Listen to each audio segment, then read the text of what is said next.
Bom dia. O ponto de vista deste domingo vai tratar de um assunto extremamente complexo. Trata da pessoa idosa. As pessoas que têm um atendimento familiar, têm um atendimento pelo poder público e têm um atendimento particular. Daqui a pouco a gente vai falar com clareza sobre toda essa situação, sobretudo em nossa cidade, Aracaju. Roda a vinheta. Em um mundo onde as verdades são muitas vezes ocultadas, surge um espaço onde elas não podem se esconder. A cada domingo, uma nova perspectiva se abre, desvendando os segredos mais profundos dos conhecimentos que moldam nosso presente.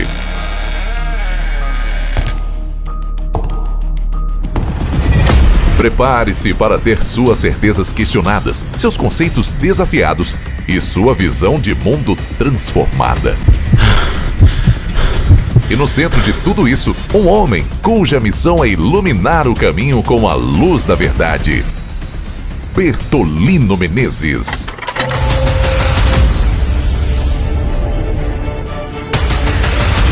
Ponto de vista. Aqui, o foco é com a verdade, todos os domingos, às 9 da manhã.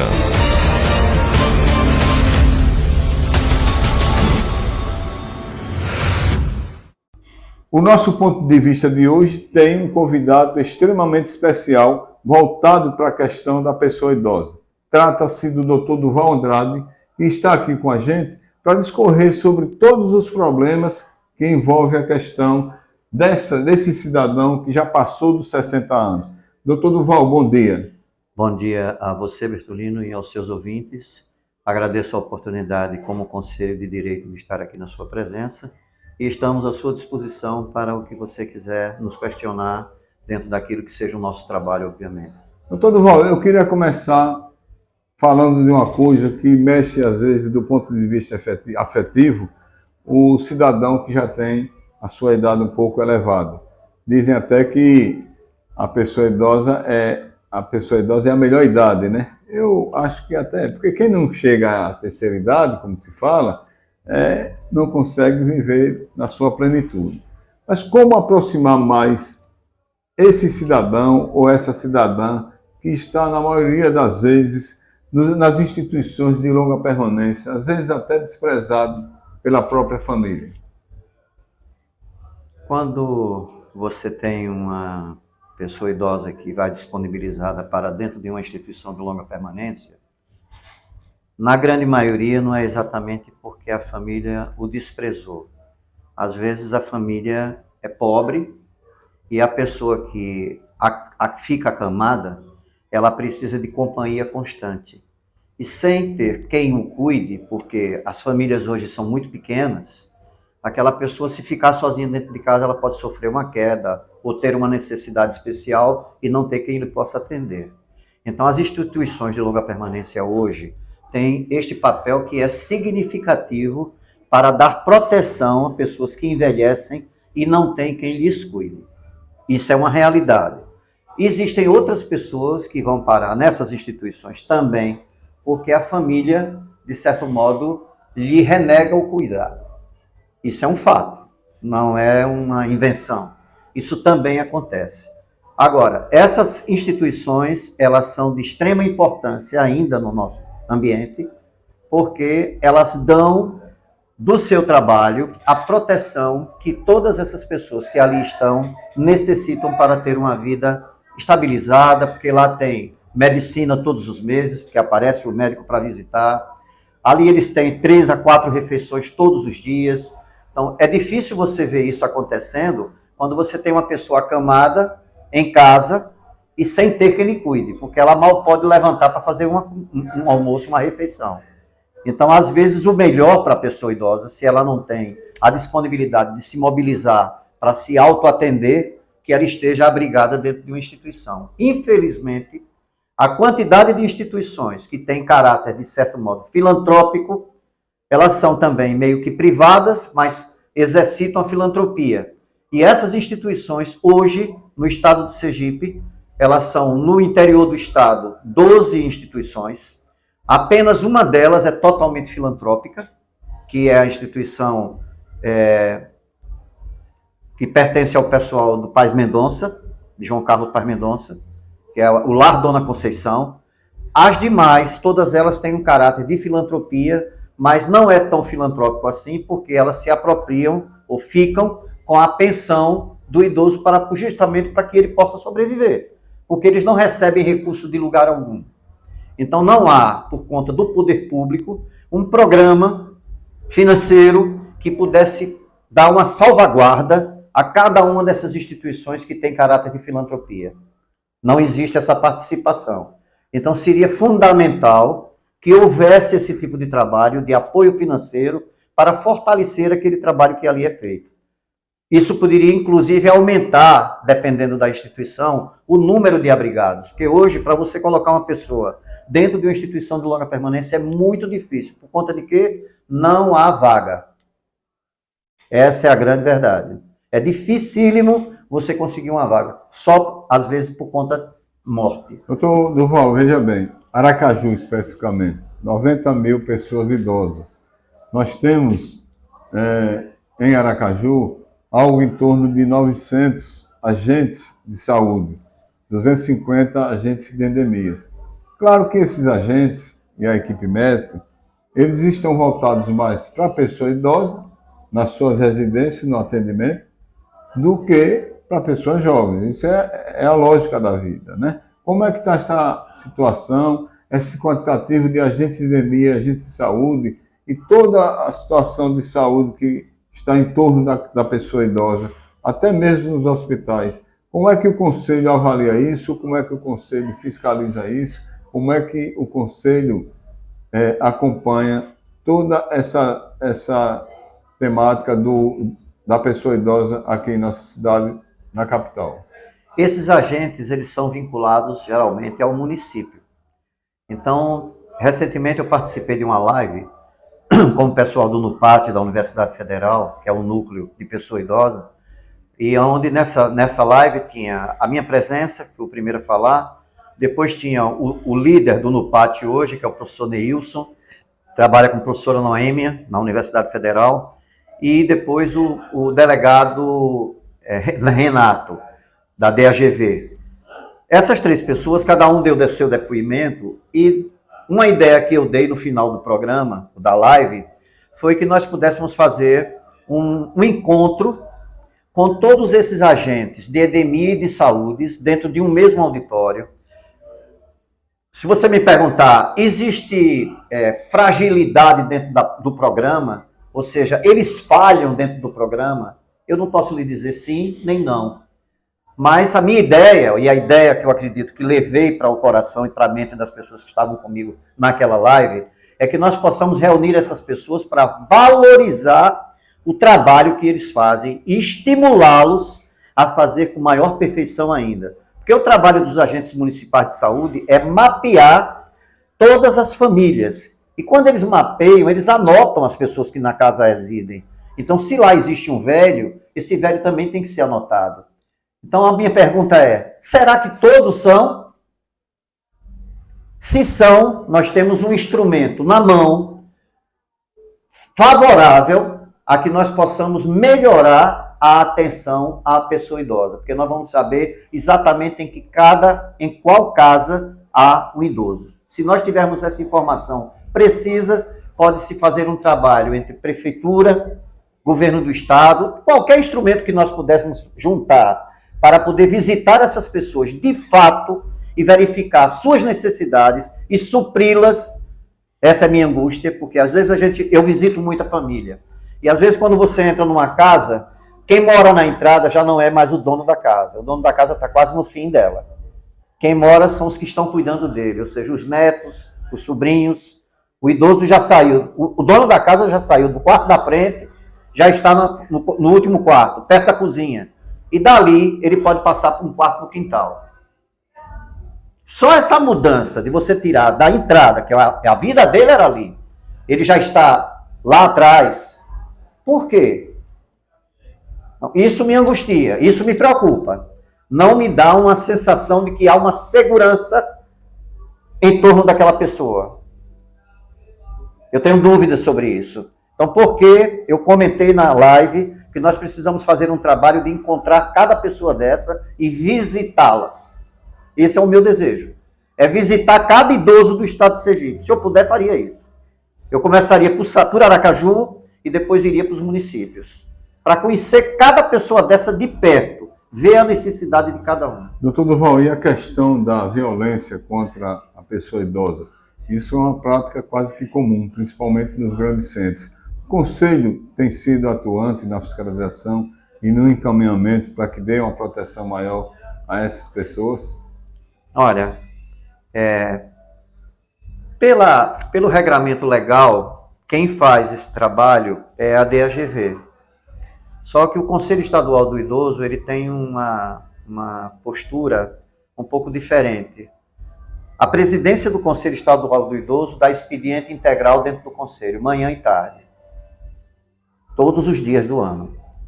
Então, o que acontece? Nós temos sempre uma ação muito presente na vida das famílias, porque muita gente, quando chega para conversar comigo no Conselho, e quase todo dia eu recebo gente, eles já dizem para mim assim, me mandaram vindo lá da polícia para cá.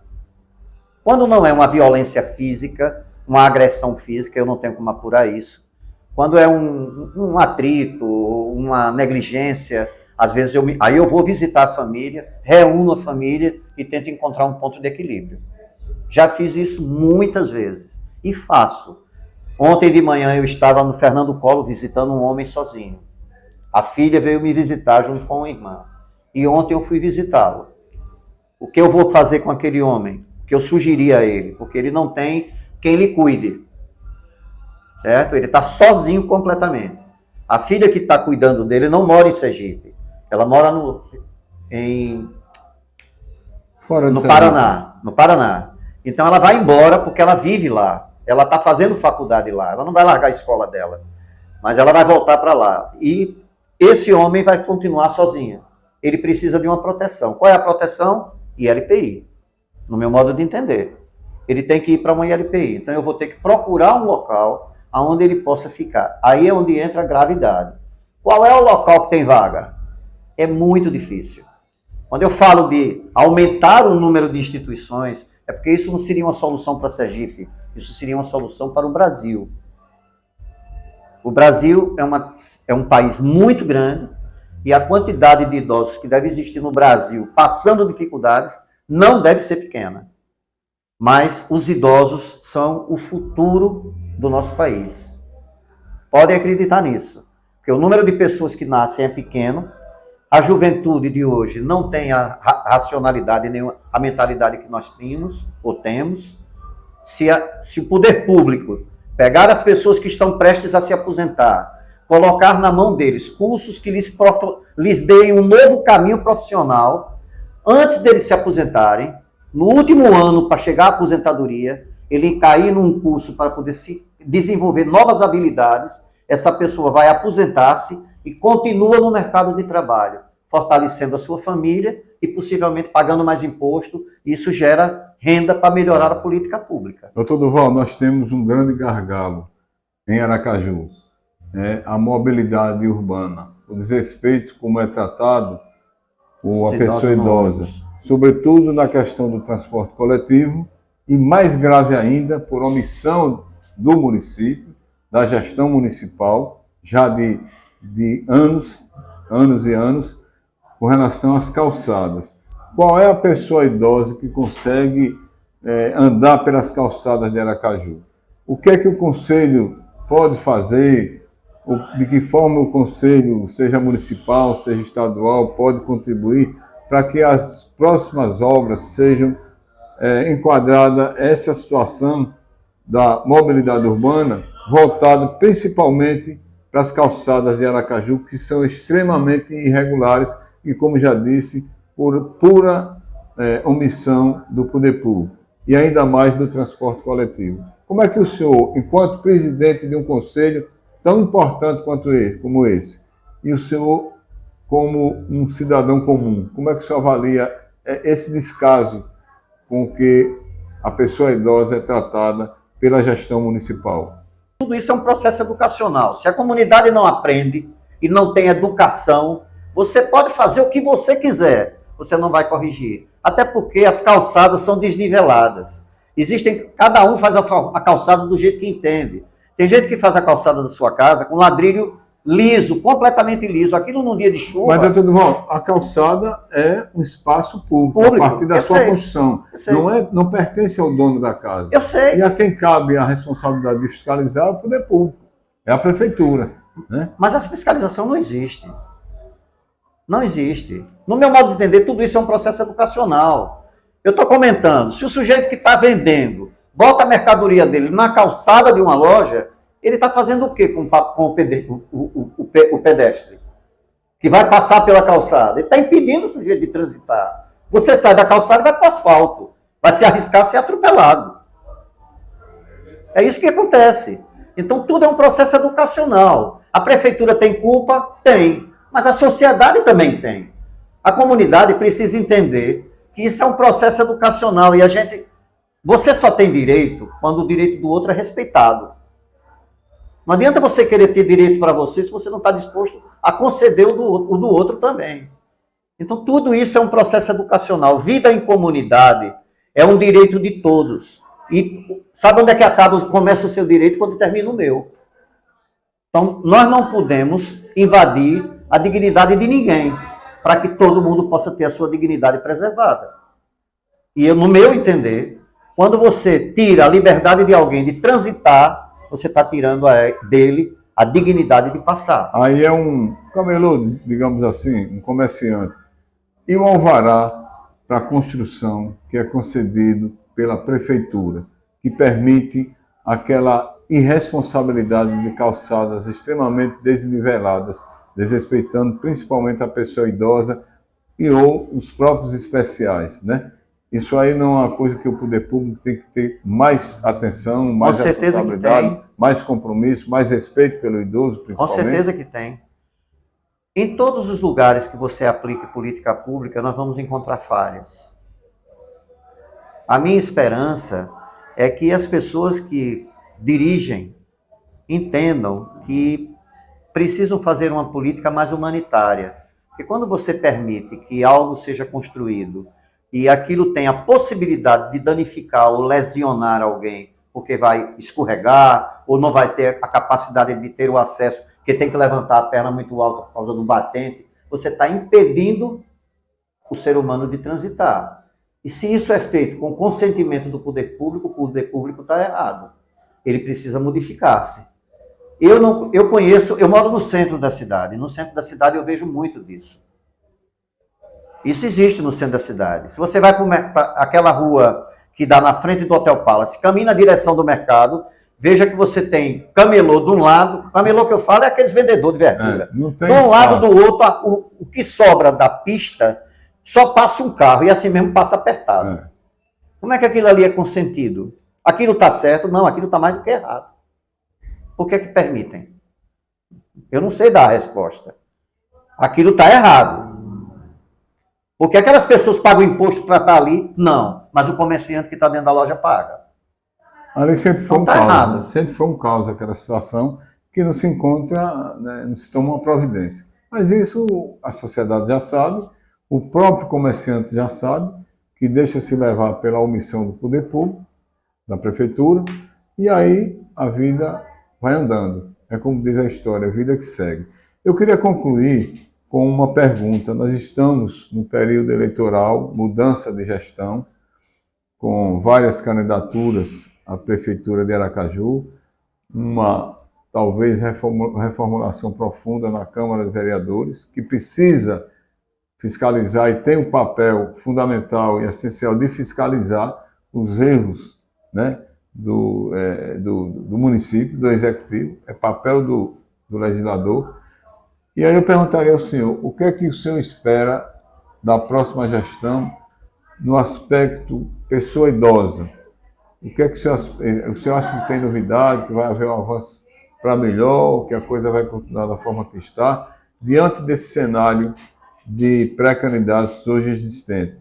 Sem citar nomes, claro, porque nós não estamos aqui para fazer campanha, mas nós teremos um novo gestor a partir de 1º de janeiro. O que é que o senhor, enquanto presidente do Conselho Estadual da Pessoa Idosa, enquanto cidadão, enquanto aracajuano, o que é que espera? Qual a sua esperança nessa questão do novo gestor para os próximos 4 anos? Bom, primeiro eu quero agradecer a oportunidade sempre de poder estar no seu programa, tendo a possibilidade de manifestar os pensamentos daquilo que o presidente do Conselho Estadual tem. Eu tenho dedicado minha vida a esta causa e procuro ser sempre uma pessoa muito sincera. Qualquer gestor, seja ele quem for, que vai ganhar uma eleição, isso não vale só para prefeitos, vale para governadores, vale para a presidência da República. Vamos fazer cumprir a lei da maneira como ela foi elaborada. Esse estatuto foi criado, essa lei foi criada em 2003. Nós estamos em 2024. 21 anos. Quantos anos tem esse estatuto? O artigo 22 desta lei traz uma instrução grandiosa que diz o seguinte: isso é lei. Nos currículos mínimos, por menor que fosse, dos diversos níveis de ensino formal, serão inseridos conteúdos voltados ao processo do envelhecimento, ao respeito e à valorização do idoso, de forma a eliminar preconceito e produzir conhecimento sobre a matéria. O senhor, doutor Durval, puxou um assunto extremamente interessante. Quando eu era criança, tenho certeza que o senhor também, e aí não é ser uma família conservadora, que aliás eu defendo que a família seja conservadora nos seus princípios, na sua formação, a gente dava benção aos mais idosos. Isso. A gente respeitava, mas respeitava mesmo como um pai, como um parente, né? Hoje, infelizmente, a gente não vê isso, não vê mais isso. É a modernidade que chegou para prejudicar esse tipo de cultura, esse tipo de personalidade, esse tipo de perfil. Você me fez agora lembrar a minha casa. Eu tenho hoje 2 filhos, uma menina de 15 anos e um garoto de 17. Meus filhos me beijam, meus filhos me abraçam, meus filhos se vão para a escola, tchau pai, vai dar um abraço, se chega da escola vai onde eu estiver, dá um abraço a mim, a mãe. É outro tipo de criação. Porque tem uma origem, né? Eu acho que depende muito da orientação que eles tenham, tá? Eu vivo família. Você não me vê sozinho na rua, você não me vê sozinho em um bar, não vou.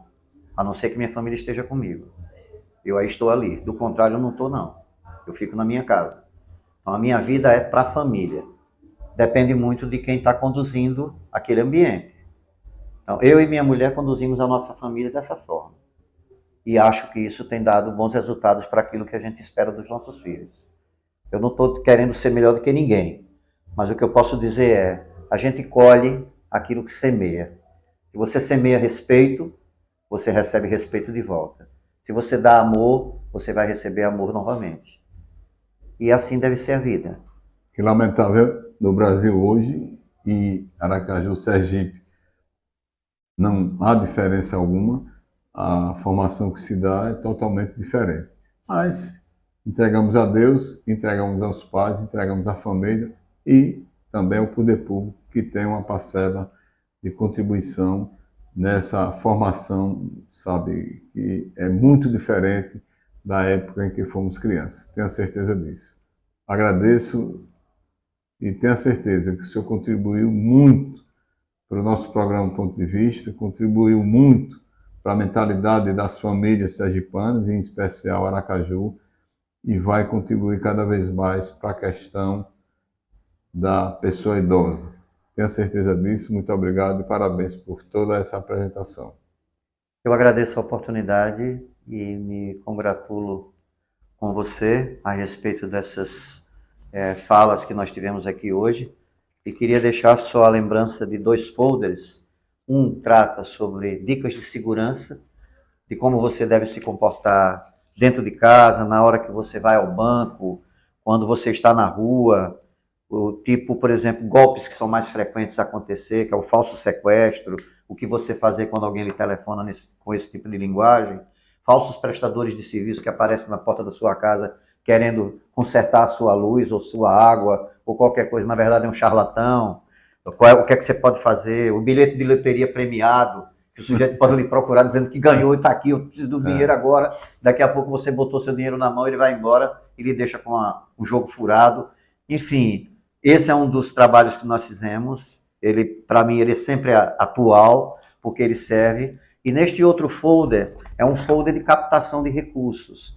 Eu quero me dirigir aos deputados, à sociedade de um modo geral, aos vereadores. Eu quero agradecer a oportunidade que cada um pôde ter de dar a sua contribuição à campanha Destina Sergipe.